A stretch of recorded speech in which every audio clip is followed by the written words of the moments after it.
दोस्तों नमस्कार, मैं आशीष झा एक बार फिर से आपका स्वागत करता हूं ईटी एकेडमी के इस यूट्यूब प्लेटफॉर्म पे। और हमेशा की तरह आज मैं फिर आपके सामने लेके उपस्थित हूं फिजिक्स का एक बहुत ही मज़ेदार, इम्पॉर्टेंट और काफ़ी क्वेश्चन फ्रेम किए जाते हैं ऐसा टॉपिक लेकर के।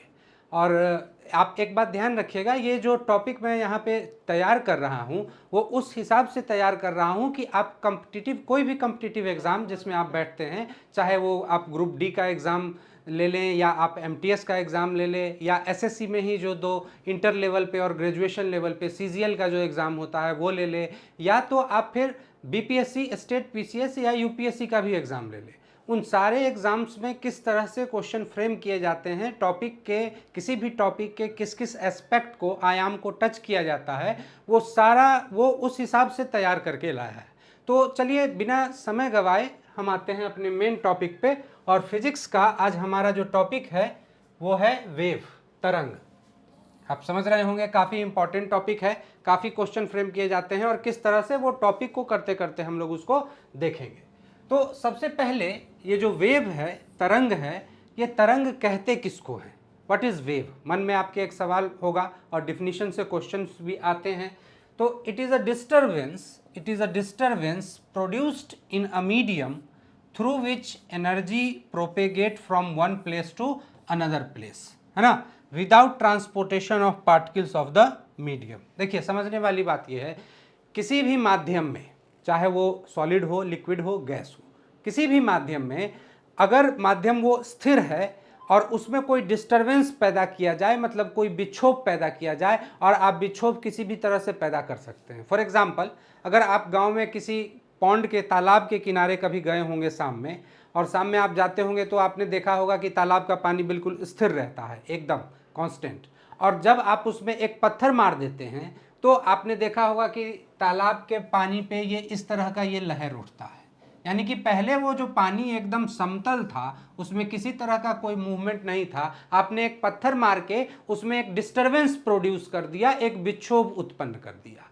और इस विक्षोभ के सहारे क्या हुआ कि पत्थर मार के आपने वर्क डन यहाँ किया, यानी कि एनर्जी यहाँ सप्लाई की, लेकिन वो energy in particles, in medium के इस पार्टिकल्स के माध्यम से उस एनर्जी का ट्रांसमिशन किनारे तक हुआ। बात समझ में आ रहा है? तो ये जो घटना है, ये जो फेनोमेना है, जिसमें किसी माध्यम में विक्षोभ उत्पन्न करके ऊर्जा का स्थानांतरण एक जगह से दूसरी जगह पर होता है, इसी घटना को हम कहते हैं वेव फेनोमेना, यानी कि तरंग की घटना, तरंग चलने की घटना। ठीक है, ध्यान में एक बात आपको याद रखनी है कि जब भी कोई भी वेव प्रोपेगेट होता है, किसी भी तरंग का संचरण होता है, तो उसमें सिर्फ ऊर्जा का स्थानांतरण एक जगह से दूसरी जगह होता है, उसमें माध्यम के कणों का स्थानांतरण नहीं होता है। माध्यम के कण अपनी स्थिति पे सिर्फ कंपन या दोलन की अवस्था में रहते हैं, वाइब्रेशन की अवस्था में रहते हैं। फॉर एग्जाम्पल, इसी वाटर वेव की आप बात करें, ये इसको आप जल तरंग कह सकते हैं, वाटर वेव, क्योंकि आपने पत्थर जल में मार करके उस तरंग को प्रोड्यूस किया है, उत्पन्न किया है।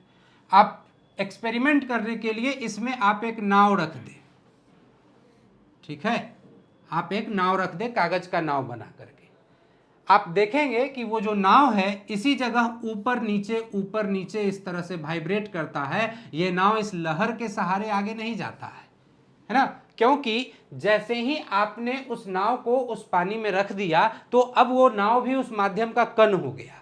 और आपको वेव फेनोमेना में पता है कि माध्यम के कण एक जगह से दूसरी जगह तक प्रोपेगेट नहीं करते हैं। प्रोपेगेट यानी कि संचरण तो सिर्फ ऊर्जा का, एनर्जी की होती है, माध्यम के कण अपनी माध्य पोजीशन से इधर उधर बस दोलन करते रहते हैं। बात समझ में आ रहा है? तो इसी घटना को हम लोग कहते हैं वेव, यानी कि तरंग। अब इसका डिफिनीशन हम लोग हिंदी में भी थोड़ा देख लेते हैं। किसी माध्यम में उत्पन्न विक्षोभ, किसी माध्यम में उत्पन्न विक्षोभ जिसके द्वारा ऊर्जा का स्थानांतरण एक जगह से दूसरी जगह होता है ना, किसी माध्यम में उत्पन्न विक्षोभ यानी कि डिस्टरबेंस जिसके माध्यम से ऊर्जा का स्थानांतरण एक जगह से दूसरी जगह होता है, तरंग कहलाता है। खास बात जो ध्यान में रखने का है कि तरंग गति में माध्यम के कणों का स्थानांतरण नहीं होता है है ना, कणों का स्थानांतरण नहीं होता है, वे केवल अपने स्थान पर दोलन करते रहते हैं। इस क्वेश्चन से, इस लाइन से आपके क्वेश्चंस बनते हैं कि तरंग फेनोमेना में क्या होता है। तो माध्यम के कण अपने स्थान पर वाइब्रेशन करते रहते हैं, दोलन करते रहते हैं, माध्यम के कणों का भी संचरण ऊर्जा के साथ साथ होता है। इस तरह से स्टेटमेंट बना के आपको क्वेश्चन फ्रेम किया जाएगा और पूछा जाएगा कि इनमें से कौन सही है या इनमें से कौन असत्य है। ठीक है, तो इस स्टेटमेंट को ध्यान में रखिएगा कि माध्यम के कण अपनी जगह पर बस दोलन करते हैं, वो ऊर्जा के साथ साथ उनका स्थानांतरण नहीं होता है। अब हम बात करेंगे कि आखिर ये तरंग होता कितने, क्या सारे तरंग एक ही तरह के होते हैं या तरंगों के भी कई सारे प्रकार हैं। तो तरंग बेसिकली दो तरह के हमारे नेचर में पाए जाते हैं, हमारे यूनिवर्स में। एक को हम लोग कहते हैं मैकेनिकल वेव यानी कि यांत्रिक तरंग, और दूसरे को हम लोग कहते हैं इलेक्ट्रोमैग्नेटिक वेव यानी कि विद्युत चुंबकीय तरंग। ठीक है, तो तरंग बेसिकली दो तरह के। अब यहाँ पे हम क्लासिफिकेशन कर रहे हैं और आप जानते हैं कि क्लासिफिकेशन के लिए, वर्गीकरण के लिए हमको किसी न किसी आधार की जरूरत होती है। हम जब भी चीजों को वर्गीकृत करते हैं तो किसी आधार के अनुसार ही वर्गीकृत करते हैं। तो यहाँ भी जो तरंगों को दो अलग अलग टाइप में विभाजित किया गया है तो उसके पीछे भी कोई ना कोई बेस होगा, कोई ना कोई आधार होगा। तो यांत्रिक तरंग उन तरंगों को कहते हैं जिनको चलने के लिए, संचरण के लिए, प्रोपेगेशन के लिए किसी न किसी मटेरियल मीडियम की जरूरत होती है, किसी न किसी माध्यम की जरूरत होती है। चाहे वो माध्यम ठोस हो सकता है, या तो वो माध्यम तरल हो सकता है, या तो वो माध्यम गैसियस भी हो सकता है। ठीक है, लेकिन माध्यम चाहिए उसको संचरण के लिए। निर्वात में, वैक्यूम में ऐसे तरंग संचरित नहीं हो सकते हैं, नहीं चल सकते हैं, है ना। तो उन तरंगों को यांत्रिक तरंग कहते हैं, जो माध्यम में ही चल सकते हैं, किसी न किसी निर्वात में गमन नहीं कर सकते हैं। लेकिन इलेक्ट्रोमैग्नेटिक वेव, विद्युत चुंबकीय तरंग, वैसी तरंगों को कहते हैं जो तो माध्यम में तो चल ही सकता है, साथ ही साथ वो निर्वात अर्थात वैक्यूम में भी आसानी से चल सकता है। उस तरह के तरंगों को, उस तरह के वेव्स को हम लोग इलेक्ट्रोमैग्नेटिक वेव्स कहते हैं। अब ये जो मैकेनिकल वेव है ये भी दो तरह का होता है, एक लॉन्गिट्यूडनल, हिंदी में इसको अनुदैर्ध्य कहते हैं, और दूसरा ट्रांसवर्स, हिंदी में उसको अनुप्रस्थ कहते हैं। यानी कि यांत्रिक तरंगे दो प्रकार की, अनुदैर्ध्य तरंग और अनुप्रस्थ तरंग, है ना। मैकेनिकल वेव्स टू टाइप्स, एक लॉन्गिट्यूडनल वेव और दूसरा ट्रांसवर्स वेव। अब ये जो लॉन्गिट्यूडनल वेव है, ये लॉन्गिट्यूडनल वेव क्या होता है और ट्रांसवर्स वेव क्या होता है, इसको हम लोग आगे देखेंगे। फिलहाल आप यहाँ एक क्वेश्चन फ्रेम होगा तो उस एग्जांपल से समझिए। इस मैकेनिकल वेव में जो लॉन्गिट्यूडनल वेव है, इसका सबसे बढ़िया एग्जांपल है साउंड वेव, है ना, ध्वनि तरंग। ठीक है, ऐसा क्वेश्चन पूछा जाता है कि ध्वनि किस प्रकार की तरंग है ना। यांत्रिक तरंग है, विद्युत चुंबकीय तरंग है, यांत्रिक में भी आपसे पूछा जाएगा अनुप्रस्थ तरंग है या अनुदैर्ध्य तरंग है। तो ध्वनि के बारे में याद रखिएगा, सबसे पहला ये तो यांत्रिक तरंग है। और यांत्रिक तरंग का मतलब आप समझ सकते हैं कि उसको चलने के लिए किसी न किसी माध्यम की जरूरत पड़ेगी। निर्वात में ध्वनि तरंगों का संचरण नहीं हो सकता है। इतना बात तो आप अब क्लियर हो गए होंगे, क्योंकि ध्वनि तरंग यांत्रिक तरंग है। और ध्वनि में भी कैसा, तो लॉन्गिट्यूडनल। वहीं ट्रांसवर्स की बात करेंगे मैकेनिकल वेव में, तो अभी जो हमने जल तरंग के एग्जाम्पल को पहले समझा था, वही जल तरंग या जो वाटर वेव है, वो वाटर वेव चूंकि वाटर में प्रोड्यूस हुआ है, मीडियम है ना, मटेरियल मीडियम है, लिक्विड, और उस मीडियम में ऊर्जा का संचरण एक जगह से दूसरी जगह हो रहा है। तो इस तरह के वेव को हम लोग कहते हैं वाटर वेव। ये आपका मैकेनिकल में ट्रांसवर्स का एक बहुत अच्छा एग्जाम्पल है ना। तो ये दो एग्जाम्पल आप याद रखिएगा, इस एग्जाम्पल से आपके क्वेश्चन फ्रेम होंगे। बाकी लॉन्गिट्यूडनल क्या होता है और ट्रांसवर्स क्या होता है, इसके बारे में हम लोग अभी डिस्कस करेंगे। इलेक्ट्रोमैग्नेटिक वेव में आप देखिएगा तो जितने सारे इलेक्ट्रोमैग्नेटिक वेव हैं वो सारे के सारे ट्रांसवर्स होते हैं, उनमें लॉन्गिट्यूडनल का तो कोई कॉन्सेप्ट ही नहीं है। तो मैकेनिकल वेव को दो तरह, एक लॉन्गिट्यूडनल और दूसरा ट्रांसवर्स, अनुदैर्ध्य और अनुप्रस्थ। जबकि इलेक्ट्रोमैग्नेटिक वेव हैं जो निर्वात में भी चल सकते हैं, वो सारे के सारे ट्रांसवर्स नेचर के यानी कि अनुप्रस्थ तरंग होते हैं। और इस इलेक्ट्रोमैग्नेटिक वेव का बहुत अच्छा एग्जांपल है लाइट वेव, हीट वेव, और भी बहुत सारे हैं जिसको हम लोग आगे अभी देखेंगे। ठीक है, तो ये एग्जांपल्स आप याद रखिएगा। आपसे ये भी क्वेश्चन पूछा जाता है कि प्रकाश किस तरह की तरंग है, तो प्रकाश एक विद्युत चुंबकीय तरंग है, इलेक्ट्रोमैग्नेटिक वेव है। और अगर विद्युत चुंबकीय तरंग है तो सीधी सी बात है कि इसका गमन निर्वात में भी हो सकता है, आसानी से हो सकता है। ठीक है, आगे बढ़ते हैं अब हम लोग। लॉन्गिट्यूडनल और ट्रांसवर्स वेव क्या है, तो उससे पहले यहाँ नोट्स में आपके लिए मैकेनिकल वेव का डिफिनीशन दिया हुआ है यांत्रिक तरंग का। वैसे हम लोग अभी तक अब समझ चुके हैं कि वैसी तरंगे जो निर्वात में गमन नहीं कर सकती हैं, जिनको चलने के लिए किसी न किसी माध्यम की जरूरत होती है, चाहे वो ठोस हो, वो माध्यम द्रव्य हो, या वो माध्यम गैस भी हो सकता है, वैसी तरंगों को हम यादृच्छिक तरंग कहते हैं। वही बात यहाँ लिखी हुई है कि they require any material medium either solid, liquid और गैस फॉर देयर प्रोपेगेशन, है ना। यानी कि वैसी तरंगे जिन्हें संचरण के लिए किसी माध्यम की आवश्यकता होती है, यांत्रिक तरंगे कहलाती हैं, निर्वात में गमन नहीं कर सकती हैं। ठीक है।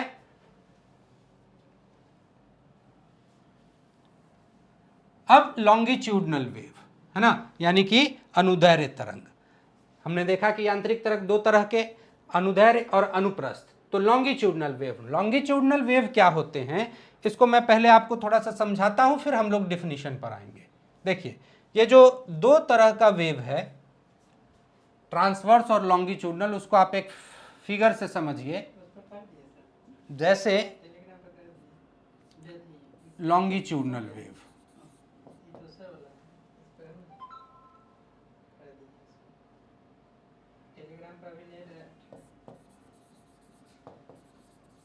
लॉन्गिट्यूडनल वेव,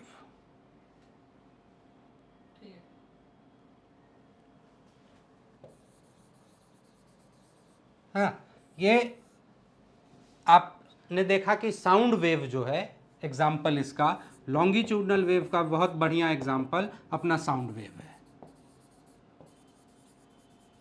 ध्वनि तरंग।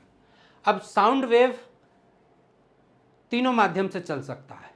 ठीक है, किसमें क्या स्पीड होती है उसको हम लोग बाद में डिस्कस करेंगे। तीनों माध्यम से चल सकता है, लेकिन सबसे ज़्यादा साउंड वेव हमारे आपके लिए जो इम्पॉर्टेंट है वो एयर के थ्रू कैसे चलता है, क्योंकि जब भी हम आपस में बात कर रहे होते हैं तो हमारे और आपके बीच जो माध्यम है वो एयर ही है, हवा ही है। तो साउंड वेव सबसे ज़्यादा जो हम महसूस करते हैं वो एयर के थ्रू ट्रेवल करते हुए। तो एयर में कैसे ट्रेवल करता है, ट्रेवल करने का पैटर्न हर एक मीडियम में वही रहेगा जो एयर में रहेगा। मैं एयर के एग्जाम्पल से आपको समझाता हूँ। मान लीजिए कि अभी ये एयर जो है, सब जगह सारे एयर मॉलिक्यूल्स का डिस्टेंस इक्वल है ना, अनडिस्टर्ब्ड है, इसको कोई डिस्टर्ब नहीं कर रहा है, सब अपनी अपनी जगह पर बराबर बराबर दूरी लेकर के सारा एयर का मॉलिक्यूल, एयर के जो पार्टिकल्स हैं वो बराबर बराबर दूरी पर अरेंज्ड हैं, अपना अपना जगह लेकर के। अब आपने ये महसूस किया होगा कि साउंड को जब भी हम प्रोड्यूस करते हैं तो वाइब्रेशन से प्रोड्यूस करते हैं, बिना वाइब्रेशन के साउंड प्रोड्यूस नहीं किया जा सकता है। तो किसी भी चीज़ को आप वाइब्रेट कराइए, सपोज घंटी को ही हम वाइब्रेट कराते हैं तो साउंड प्रोड्यूस होता है। तो जो साउंड प्रोड्यूस हुआ, sound is a form of energy, ऊर्जा है उसमें, तो जब वो आगे बढ़ेगा तो इस पार्टिकल को वो आगे की ओर धक्का देगा। ठीक है, ये वाला पार्टिकल आगे की ओर धक्का देगा। तो इस तरह से थोड़ी देर के लिए आपको लगेगा कि ये सारे पार्टिकल्स एक दूसरे के काफ़ी नज़दीक आ गए हैं, ये सारे पार्टिकल्स एक दूसरे के काफ़ी नज़दीक आ गए हैं कंप्रेस होने की वजह से। ठीक है, और फिर ये पार्टिकल अगले को धक्का देगा, तो जब एनर्जी आगे बढ़ जाएगी तो उसके बाद ये जो पार्टिकल्स कंप्रेस हुए थे ये सारे वापस से अपनी अपनी जगह पर वापस आ जाएंगे, उतने ही इक्वी डिस्टेंस पे, है ना।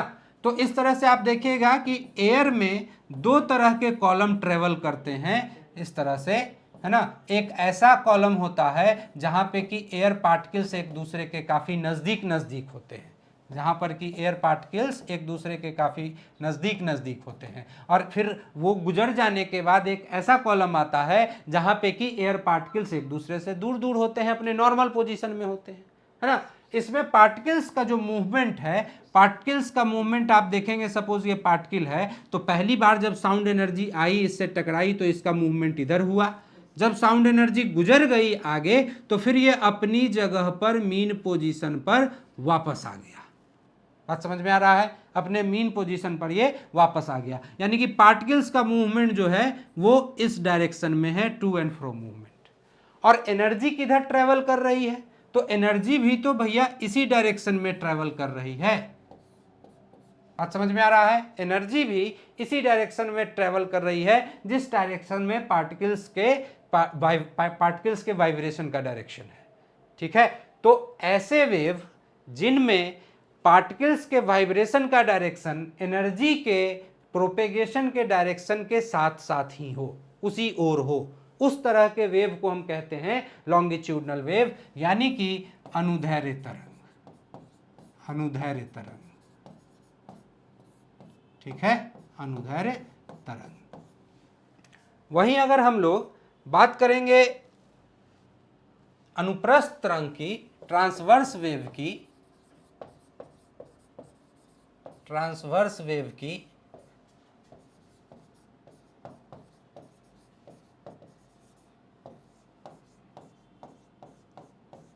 अनुप्रस्थ तरंग की, तो अनुप्रस्थ तरंग में आपने देखा कि जल तरंग, जो वाटर वेव है, जल तरंग, ये अनुप्रस्थ तरंग का बहुत अच्छा एग्जाम्पल है। और इसमें हो क्या रहा था, तो इसमें हो रहा था कि वाटर में इस तरह से वेव प्रोड्यूस हो रहे थे, वाटर में इस तरह से वेव प्रोड्यूस हो रहे थे। अब ये इस तरह का वेव वाटर में इसलिए प्रोड्यूस होता है क्योंकि यहाँ पर जो पार्टिकल्स हैं, पार्टिकल्स का ये मीन पोजीशन है और उसका वाइब्रेशन ऐसे ऊपर नीचे होता है, वाइब्रेशन उसका ऊपर नीचे इस डायरेक्शन में होता है, ठीक है। जैसे मैंने नाव वाला एग्जांपल दिया था कि आप अगर इस तरह के जल तरंग में आप नाव रख दें तो नाव आगे पीछे नहीं, उसका मूवमेंट ऊपर नीचे, ऊपर नीचे। जबकि एनर्जी किस डायरेक्शन में प्रोपेगेट हो रही है, तो एनर्जी इस डायरेक्शन में प्रोपेगेट हो रही है, ठीक है। अभी आपने लॉन्गिट्यूडनल में देखा कि डायरेक्शन ऑफ वाइब्रेशन उसी डायरेक्शन में था जिस डायरेक्शन में एनर्जी फ्लो हो रहा था, जबकि यहां पर direction of vibration energy propagation के डायरेक्शन के परपेंडिकुलर है ना, लंबवत है। तो ऐसा वेव जिसमें पार्टिकल्स के वाइब्रेशन का डायरेक्शन एनर्जी प्रोपेगेशन के डायरेक्शन के परपेंडिकुलर हो, लंबवत हो, उस तरह के वेव को हम ट्रांसवर्स वेव कहते हैं। तो यही है दोनों में अंतर, ट्रांसवर्स वेव और लॉन्गिट्यूडनल वेव। अब हम लोग आ जाते हैं अपने टॉपिक पे, लॉन्गिट्यूडनल वेव। जो मैंने आपको समझाया वही बात यहाँ लिखी हुई है, ठीक है, कि वैसी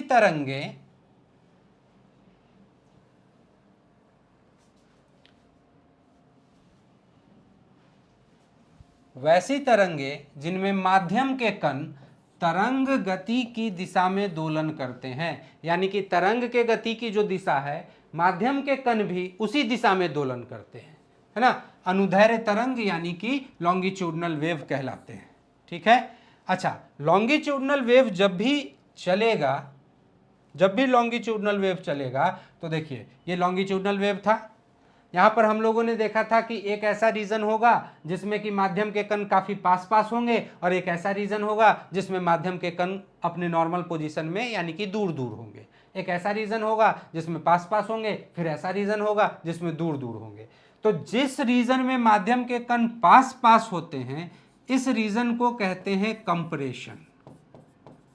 कंप्रेशन यानी कि मीडियम के पार्टिकल्स जो है कंप्रेशन की अवस्था में है। हिंदी में इसको हम लोग कहते हैं संपीड़न, संपीड़न, है ना।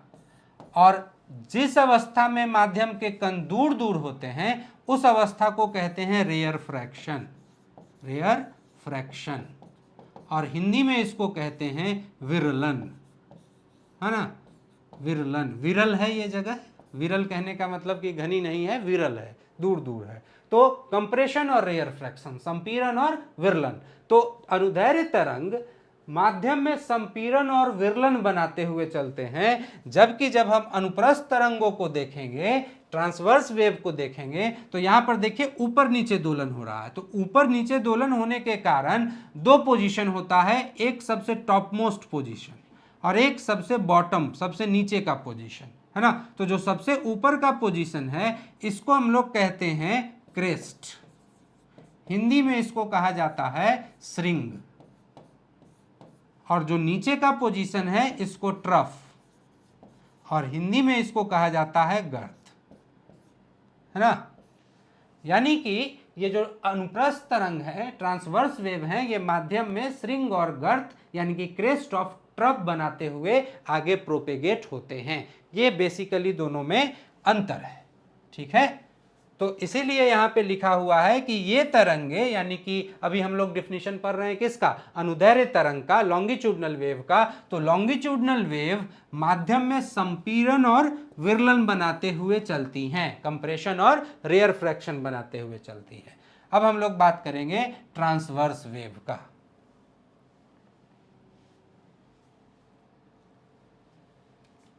तो ट्रांसवर्स वेव, सच वेव वैसी तरंगे इन विच, जिनमें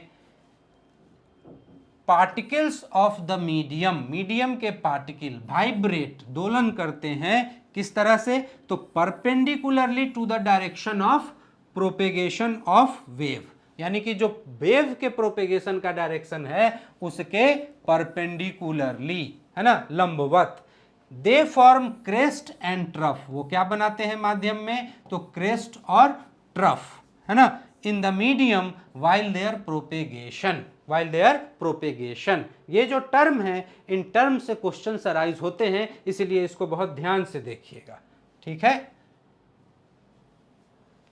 ना। वही बात हिंदी में लिखी हुई है कि वैसी तरंगे जिनमें माध्यम के कण तरंग गति की दिशा के लंबवत दोलन करते हैं, अनुप्रस्थ तरंग कहलाते हैं। ये तरंगे माध्यम में श्रृंग और गर्त बनाते हुए चलती हैं, ठीक है। तो ये लॉन्ग मैकेनिकल वेव दो तरह के, कौन कौन, तो एक मैकेनिकल वेव लॉन्गिट्यूडनल और दूसरे टाइप का ट्रांसवर्स। और लॉन्गिट्यूडनल और ट्रांसवर्स दोनों में क्या फर्क होता है ये हम लोग अच्छी तरह से अब समझ चुके हैं। दूसरा, दोनों माध्यम में क्या क्या बनाते हुए चलते हैं ये भी हम लोग अच्छी तरह समझ चुके हैं। और तीसरी बात कि दोनों के एग्जाम्पल्स भी, जो अक्सर क्वेश्चन पूछा जाता है, मैकेनिकल में लॉन्गिट्यूडनल वेव का एग्जाम्पल साउंड वेव, और मैकेनिकल में ही ट्रांसवर्स वेव का example water wave.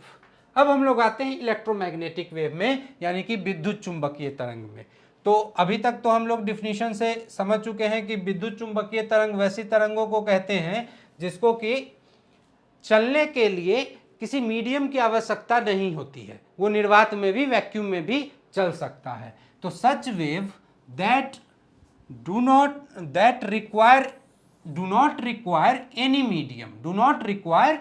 Medium for its propagation, यानी कि जिसको प्रोपेगेशन के लिए, संचरण के लिए किसी भी माध्यम की आवश्यकता नहीं होती है, यानी कि they can propagate through even vacuum, वो वैक्यूम के थ्रू भी प्रोपेगेट कर सकते हैं। उस तरंग के तरंगों को हम लोग कहते हैं इलेक्ट्रोमैग्नेटिक वेव। वैसी तरंगे जिन्हें संचरण के लिए किसी माध्यम की आवश्यकता नहीं होती है, यानी कि जो निर्वात में भी संचरण कर सकते हैं, विद्युत चुंबकीय तरंग कहलाती हैं।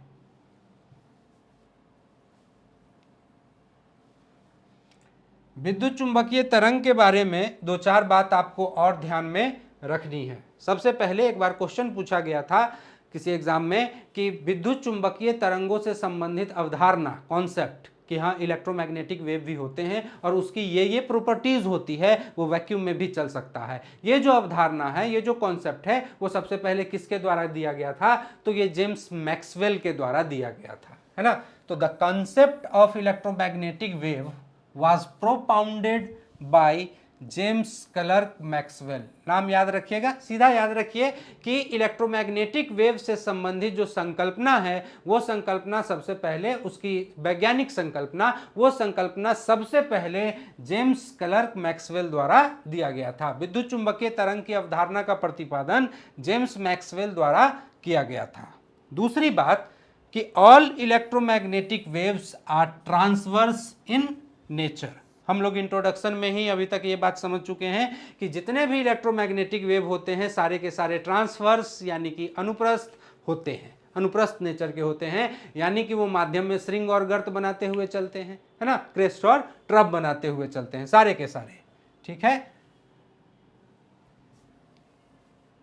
अगली बात कि जितने भी इलेक्ट्रोमैग्नेटिक वेव होते हैं वो सारे के सारे उदासीन होते हैं। सभी विद्युत चुंबकीय तरंग उदासीन होते हैं, इलेक्ट्रिकली न्यूट्रल होते हैं।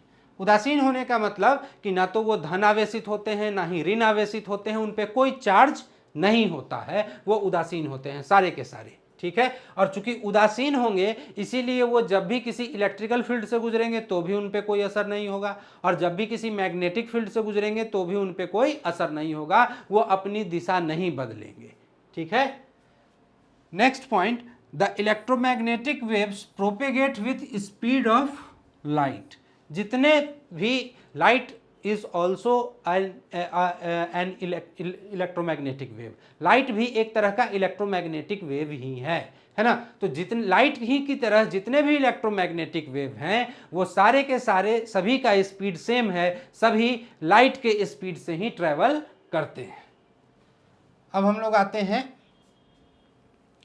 कौन कौन से इलेक्ट्रोमैग्नेटिक वेव हैं और किनकी क्या क्या प्रॉपर्टीज है ना, किनका क्या क्या यूज है। यहाँ पे थोड़ा अलर्ट रहिएगा क्योंकि इस जगह से ये जो मैं आपको बताने जा रहा हूँ फिजिक्स से काफ़ी क्वेश्चन हर एक एग्जाम में फ्रेम किए जाते हैं। स्पेक्ट्रम ऑफ इलेक्ट्रो, टॉपिक का नाम है spectrum of electromagnetic wave. Spectrum कहने का मतलब देखिए, जैसे light is spectrum of 7 colours, combination of 7 colours, और लाइट के स्पेक्ट्रम की बात करें तो उसमें 7 रंग आते हैं, यानी कि लाइट अकेला नहीं है, उसमें 7 अलग अलग तरह के कलर हैं जिसको हम लोग इंग्लिश में विबग्योर या हिंदी में बैनिया पिनाला के नाम से डिनोट करते हैं। ठीक है, उसी तरह से इलेक्ट्रोमैग्नेटिक वेव भी एक अकेला वेव नहीं है, उसमें कई तरह के वेव हैं। और कौन कौन से वेव हैं जो यहाँ पे लिस्टिंग की गई है, बस उतने ही इलेक्ट्रोमैग्नेटिक वेव हैं, उसके अलावा और कोई इलेक्ट्रोमैग्नेटिक वेव नहीं है। तो कौन कौन से हैं ये सबसे पहले हम लोग देखते हैं। रेडियो वेव यानी कि रेडियो तरंग सबसे पहला, दूसरा माइक्रोवेव यानी कि सूक्ष्म तरंग, तीसरा इंफ्रारेड यानी कि अवरक्त प्रकाश। ठीक है, चौथा नंबर पे अपना विजिबल लाइट दृश्य प्रकाश जिसको हम देखते हैं, जिसमें विबग्योर यानी कि violet, Indigo, blue, green, yellow, orange, red, है ना, ऊपर से नीचे तक। जैसे हम लोग ऊपर से नीचे रेडियो वेव के बाद माइक्रोवेव, फिर इंफ्रारेड, तो इंफ्रारेड के बाद रेड, फिर ऑरेंज, फिर येलो, फिर ग्रीन, फिर ब्लू, फिर इंडिगो, फिर वायलट। वायलट के बाद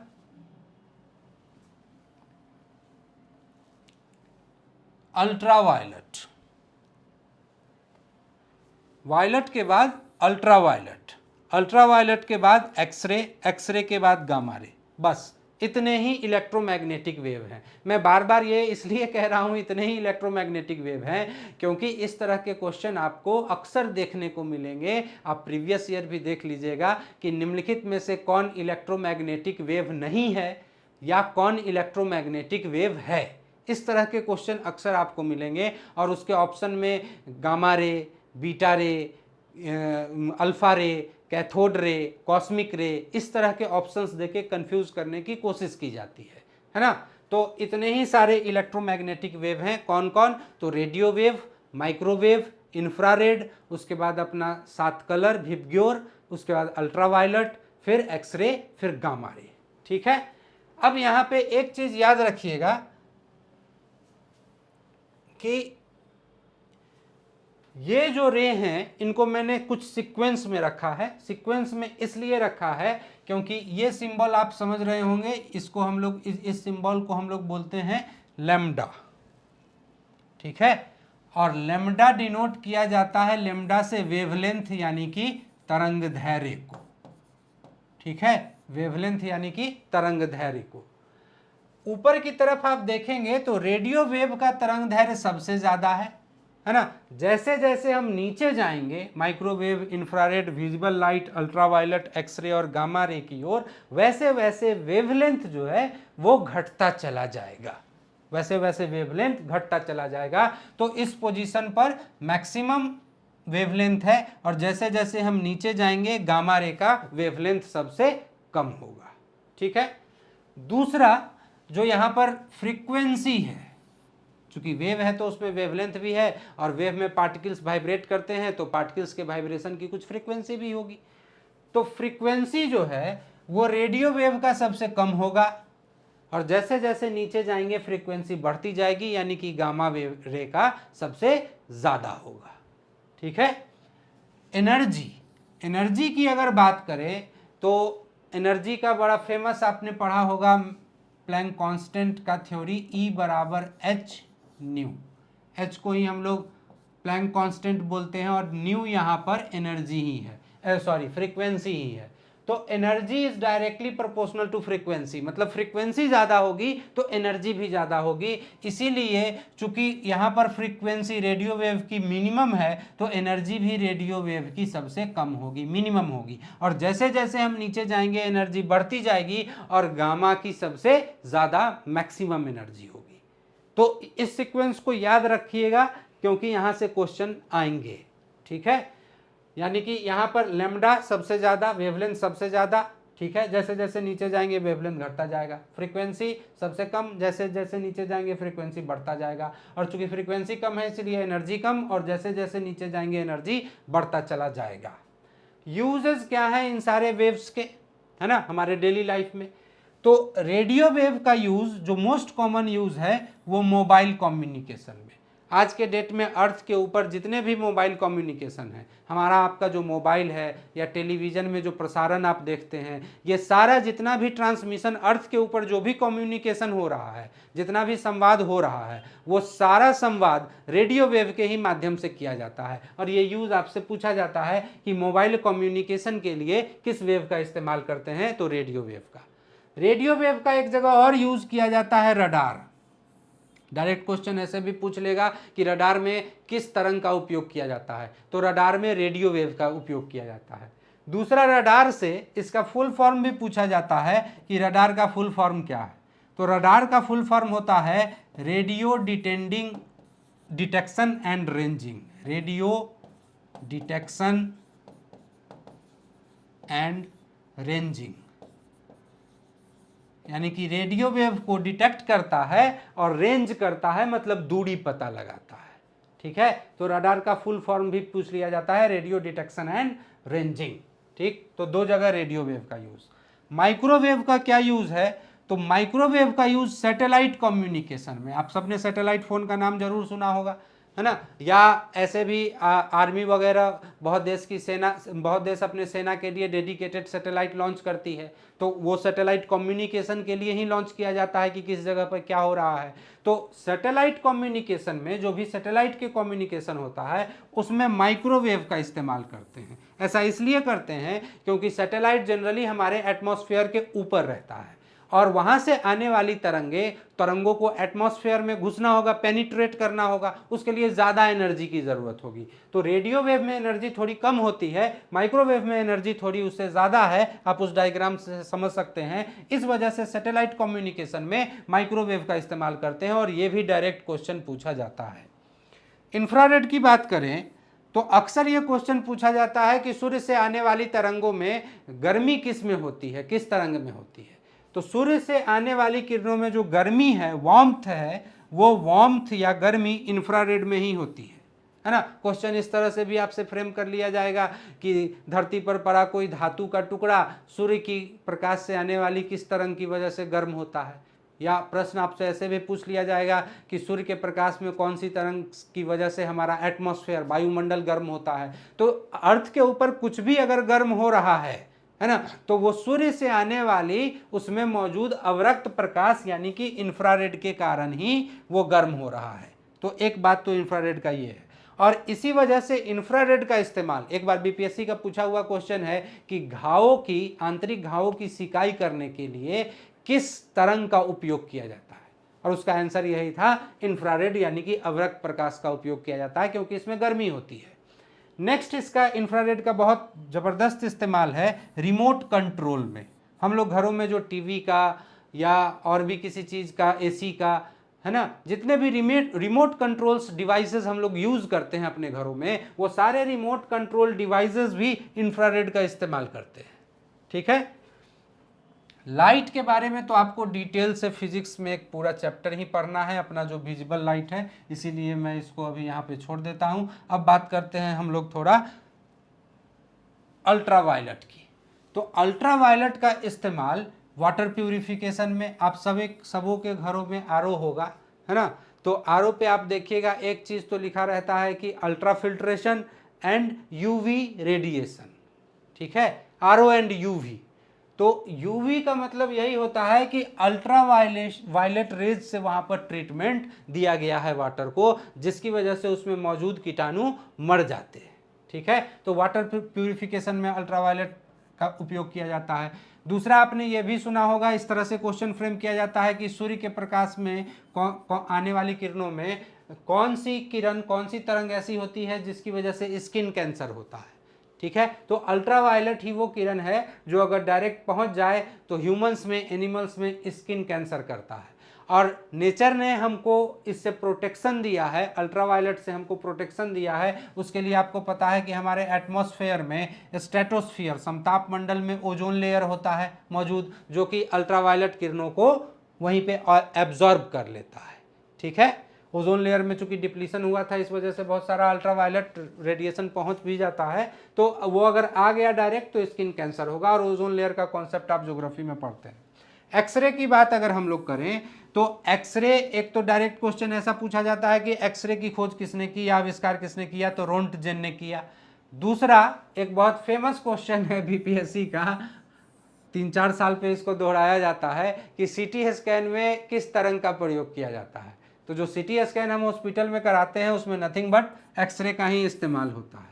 ठीक है, gamma ray, gamma ray highest penetrating power, सबसे ज़्यादा वेधन क्षमता अगर किसी में है। वैसे भी आप समझ सकते हैं कि चूंकि जैसे हम ऊपर से नीचे आ रहे हैं वैसे वैसे एनर्जी बढ़ती जा रही है, फ्रीक्वेंसी बढ़ती जा रही है ना, वेवलेंथ घटती जा रही है, तो फ्रीक्वेंसी बढ़ने के कारण एनर्जी भी क्या है, बढ़ती जा रही है। तो एनर्जी सबसे ज़्यादा गामा रे में होगी, तो इसमें कोई अतिशयोक्ति नहीं है कि गामा रे की वेधन क्षमता भी सबसे ज़्यादा होगी। तो gamma ray has highest penetrating power. यही आपके इलेक्ट्रोमैग्नेटिक वेव हैं और इनका इस्तेमाल इस तरह से अभी आपने देखा। एक बात और, चूंकि मैं इस बात पे बार बार जोर दे रहा हूं कि कौन कौन इलेक्ट्रोमैग्नेटिक वेव है, ये ध्यान में रखिएगा, इसलिए कि क्वेश्चन ऐसा पूछा जाता है कि निम्नलिखित में से कौन इलेक्ट्रोमैग्नेटिक वेव नहीं है, और 3 ऑप्शन आपको इलेक्ट्रोमैग्नेटिक वेव का देगा और 1 ऑप्शन देगा जो नहीं होगा। तो नोट करके, कैथोड रे, एनोड रे, alpha ray, beta ray, sound wave are not electromagnetic wave. अच्छा, कॉस्मिक रे भी पकड़िए, इसको भी ध्यान में रखिएगा, ये भी कभी कभी ऑप्शन में रहता है। तो कैथोड रे, एनोड रे, alpha ray, beta ray, sound wave, cosmic rays, ये सारे इलेक्ट्रोमैग्नेटिक वेव नहीं है, है ना।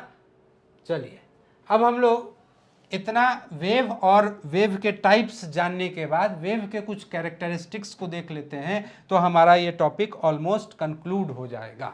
ठीक है, हमने अभी तक क्या देखा कि वेव कहते किसको हैं, तो कोई भी डिस्टरबेंस जिसके थ्रू एनर्जी का प्रोपेगेशन एक जगह से दूसरी जगह पर होता है उसको हम लोग वेव कहते हैं।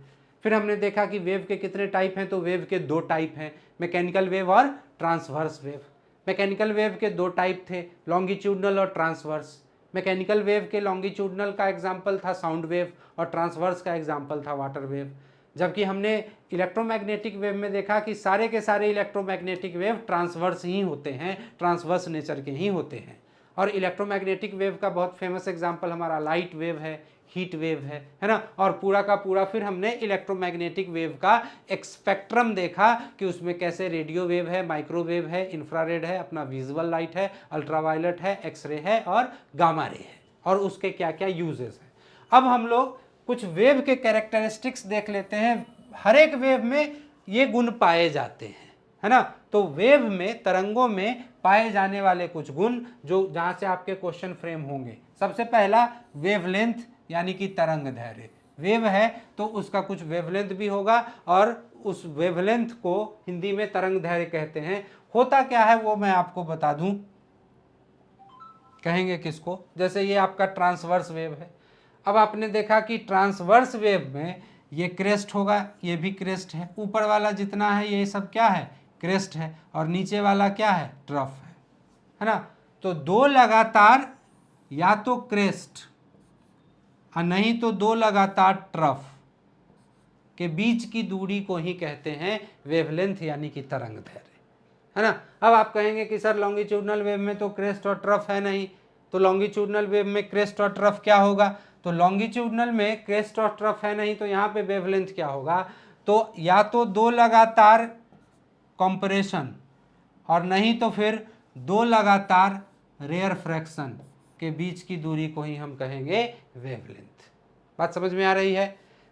ट्रांसवर्स वेव के केस में दो लगातार क्रेस्ट या तो दो लगातार ट्रफ के बीच की दूरी वेवलेंथ कहलाती है ना।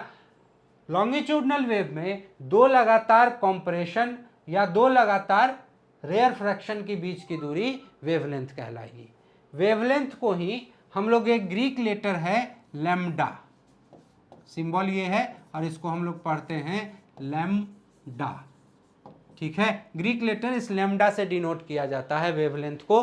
और इसकी एसआई यूनिट क्या होगी, क्योंकि फिजिक्स से क्वेश्चन एसआई यूनिट से अक्सर पूछा जाता है कि इसकी एसआई यूनिट क्या होगी, एसआई यूनिट क्या होगी। तो बहुत इजी है, कहीं से श्रिंग से गर्त के बीच की दूरी हो या संपीड़न से विरलन के बीच की दूरी हो, है तो दूरी ना, तो जो दूरी की यूनिट होगी वही वेवलेंथ की भी एसआई यूनिट होगी। तो इसकी एसआई यूनिट होगी मीटर। ये क्वेश्चन पूछा जाएगा कि वेवलेंथ की एसआई यूनिट क्या होती है, तो एसआई यूनिट होता है मीटर। अब आप कहेंगे कि सर ऐसा ही क्वेश्चन क्यों पूछा जाता है? इसलिए पूछा जाता है क्योंकि वेवलेंथ वेव का इतना छोटा होता है कि हम उसको जनरली मीटर में मेजर नहीं करते हैं। वेवलेंथ को हम लोग मेजर करते हैं एंगस्ट्रॉम में। वेवलेंथ को हम लोग मेजर करते हैं एंगस्ट्रॉम में, डिनोट किया जाता है ए पे ऐसा डिग्री जैसा छोटा सा दे दिया जाता है। और ये भी क्वेश्चन पूछा जाता है आपसे कि 1 एंगस्ट्रॉम में कितने मीटर, तो 1 angstrom is equal to 10 to the power minus 10 metre. याद रखिएगा, बहुत ही इंपॉर्टेंट क्वेश्चन है ना। तो जनरली अगर आपने ठीक से नहीं उसको समझा है कॉन्सेप्ट को और नहीं देखा है, तो आपसे क्वेश्चन पूछा जाएगा कि वेवलेंथ की ऐसा यूनिट क्या होती है, तो आप पटाख से एंगस्ट्रॉम मार देंगे, क्योंकि आपने तो पढ़ा है कि वेवलेंथ को जब भी पढ़ा है आपने एंगस्ट्रॉम में मेजर किया है। लेकिन जब ऐसा यूनिट की बात होगी तो दूरी का ऐसा यूनिट तो मीटर ही है। अब चाहे वो बहुत छोटी दूरी हो या बहुत बड़ी दूरी हो, ऐसा यूनिट तो मीटर ही है। तो वेवलेंथ की भी ऐसा यूनिट होगी मीटर। हालांकि इसका सबसे प्रचलित यूनिट है एंगस्ट्रॉम, और 1 angstrom is equal to 10 to the power minus 10 metre. इतना चीज आप ध्यान में रखेंगे वेवलेंथ का। वही बात यहाँ पर आपसे लिख दिया गया है कि वेवलेंथ क्या है, तो distance between two successive crest और ट्रफ, ट्रांसवर्स वेव के केस में टू सक्सेसिव क्रेस्ट और ट्रफ, और लॉन्गिट्यूडनल वेव के केस में टू सक्सेसिव कंप्रेशन और rarefaction is called wavelength, है ना, डिनोटेड बाय लैम्डा। और एसआई यूनिट इसकी क्या है, तो एसआई यूनिट इसकी मीटर है। हालांकि मेजर इसको एंगस्ट्रॉम में करते हैं, और 1 angstrom is equal to 10 to the power minus 10 metre होता है। ठीक है, आगे बढ़ते हैं हम लोग। वेवलेंथ के बाद जो दूसरा कैरेक्टरिस्टिक्स है वो है एम्पलीट्यूड, यानी कि आयाम। ठीक है, ये आयाम या एम्पलीट्यूड क्या होता है, तो आपने अभी देखा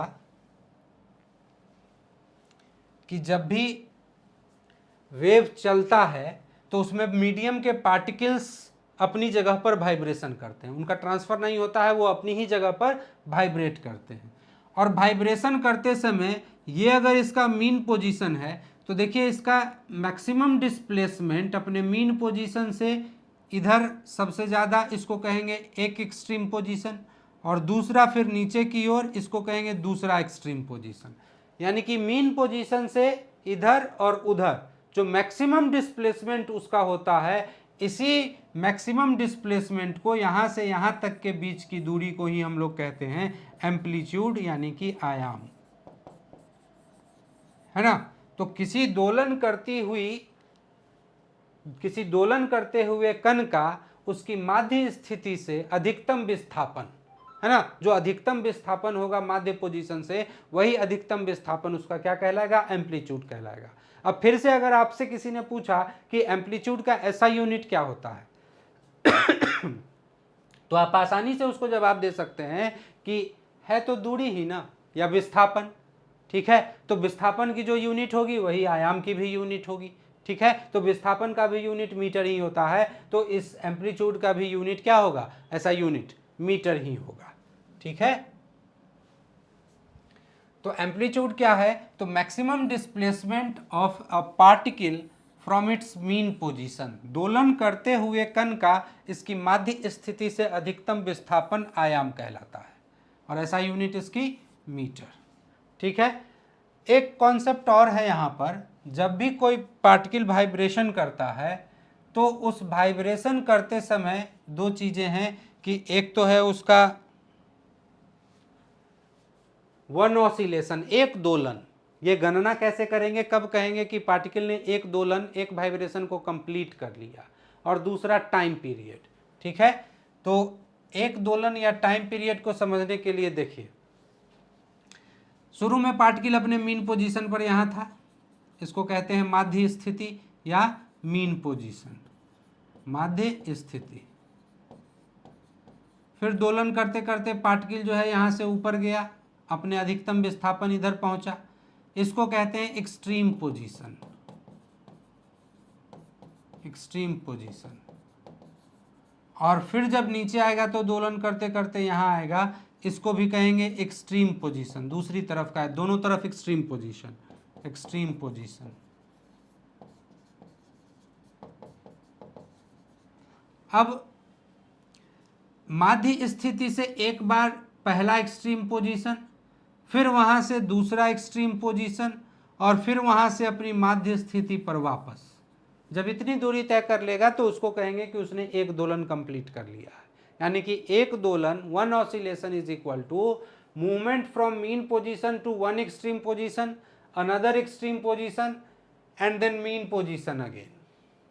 बात समझ में आ रही है? तो इसको हम लोग कहते हैं वन ऑसिलेशन। और टाइम पीरियड क्या है, तो जितना टाइम में एक ऑसिलेशन कंप्लीट किया गया उसी को टाइम पीरियड कहा जाता है, उस ऑसिलेशन करते हुए वस्तु के लिए, ठीक है।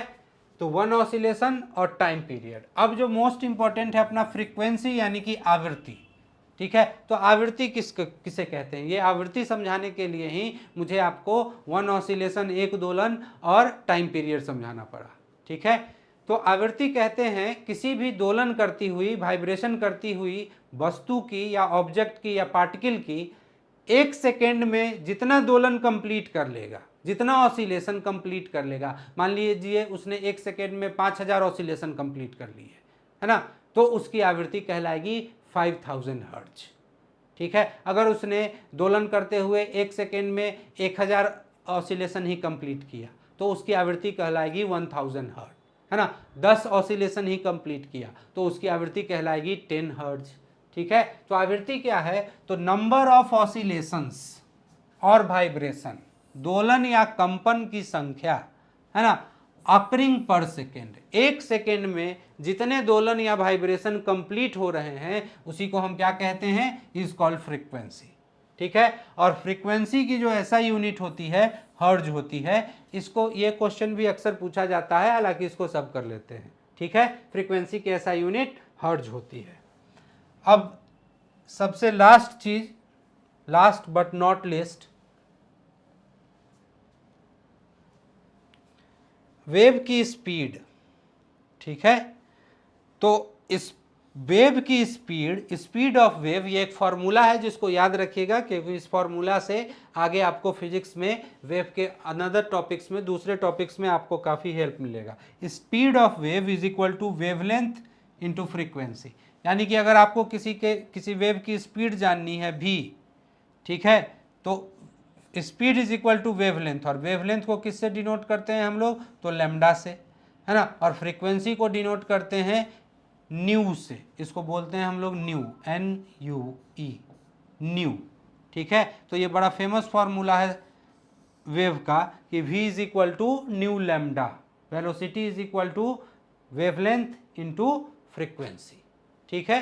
तो ये मोटा मोटा आपका जो वेव है, जो तरंग है, वो कितने टाइप का होता है, कैसे संचरण करता है, तरंग संचरण करता है। जैसे एक क्वेश्चन अक्सर पूछा जाता है कि चांद और पृथ्वी की दूरी दे दी जाती है और साउंड वेव का स्पीड दे दिया जाता है कि साउंड वेव इस स्पीड से चलता है, और क्वेश्चन पूछता है कि बताओ चंद्रमा पर परमाणु बम फटा तो पृथ्वी पर उसका आवाज़ पहुंचने में कितना टाइम लगेगा। अब बहुत मैथमेटिक्स में अच्छे बच्चे होते हैं तो वो फटाक से डिस्टेंस को टाइम से डिवाइड कर देते हैं, आंसर लिख देते हैं। लेकिन भाई चंद्रमा पर वैक्यूम है, चंद्रमा पर एयर नहीं है, उसका अपना एटमॉस्फेयर नहीं है, और आपको तो पता है कि वैक्यूम में एयर ट्रेवल नहीं कर साउंड ट्रेवल नहीं कर सकता है, क्योंकि साउंड एक मैकेनिकल वेव है। अब आप इतना समझ चुके हैं, है ना। तो चांद से वो साउंड वेव स्केप ही नहीं करेगा, वहाँ से बाहर ही नहीं आएगा, और बाहर ही नहीं आएगा तो फिर पृथ्वी तक कैसे पहुँचेगा। ठीक है, तो वो कभी सुनाई नहीं देगा, उसका ऐसा ऐसा ऐसा आंसर हो जाएगा। ठीक है, तो इस तरह से आपके क्वेश्चन अराइज होते हैं। कॉन्सेप्ट अगर आप ध्यान में रखेंगे तो बाकी क्वेश्चन को आप कर ले जाएंगे। बस ज़रूरत है कि आप कॉन्सेप्ट को पकड़िए और क्वेश्चन को प्रैक्टिस कीजिए, टेस्ट सीरीज लगाइए, प्रीवियस ईयर क्वेश्चंस को ध्यान में रखिए। ठीक है, तो आज के लिए बस इतना ही।